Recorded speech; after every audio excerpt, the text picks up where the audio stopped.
Welcome to Daily Dose Radio, a 5-minute devotional podcast studying the Psalms verse by verse. Broadcast from the ever-beautiful Sharonville, Ohio, on the sunny side of Cincinnati.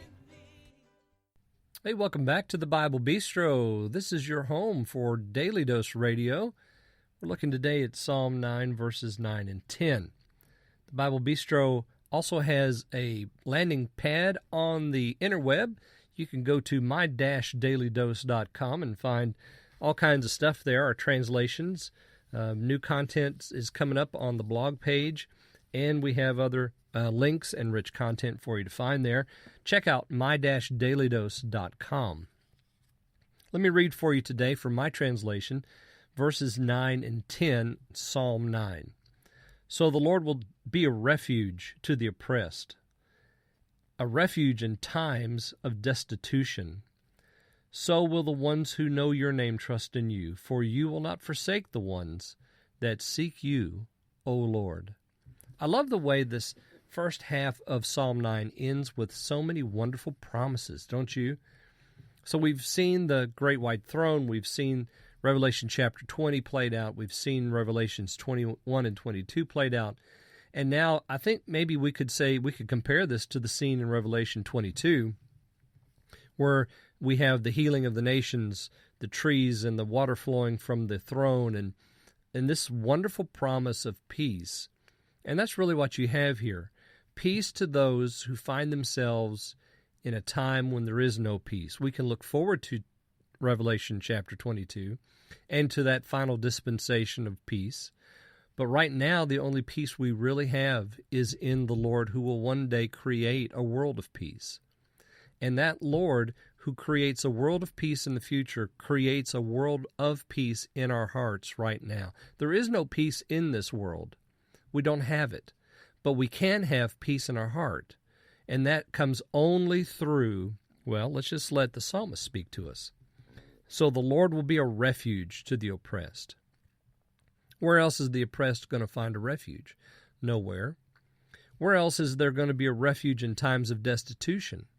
Now that's an interesting word, that word destitution. It means complete destruction, a complete reversal of order. So this destitution is considered the worst possible scenario of living life like you live it right now. How could it get worse? How could it be the worst? That's the time of destitution. In that time, who are you going to look to? What's going to be your Ebenezer? Well, can be the Lord. Because notice verse 10, so will the ones who know your name trust in you. If you know the name of the Lord, then you're automatically going to be seeking him during such a time. And those that know your name will trust in you, but it's just not those who already know during a time of destitution. But notice the second half of 10, you will not forsake the ones that seek you, O Lord. So the ones who know your name, they're going to be seeking, of course.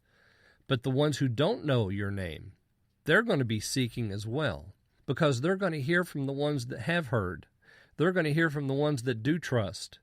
They're going to hear from the ones that do seek, that their only place of refuge, the only place of peace, the only place where there is help in this life comes from that throne. Let's go back to the throne for a second.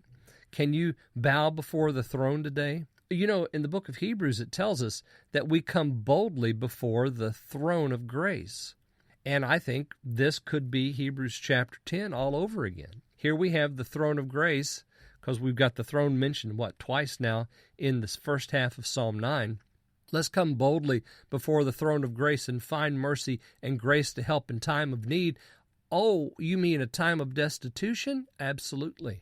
So the Lord will be a refuge to the oppressed. Sometimes the oppressed includes the believer. The believer can be oppressed by the enemy, by the enemy's agents, by the hardships of life, by the way the enemy uses the flesh and the circumstances of life to put us down and keep us from calling on the Lord. But it never works out that way for him, does it? Because anytime the believer is oppressed, we squeeze out a prayer to Jesus, don't we?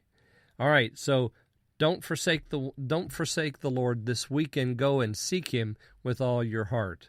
Join me next week. We'll take up the second half of Psalm 9 on Daily Dose Radio. Thanks for listening to Daily Dose Radio. I'm David Smith. The music today has been performed by the Bluegrass Experiment. Thanks again for listening. I'll see you next time on Daily Dose Radio.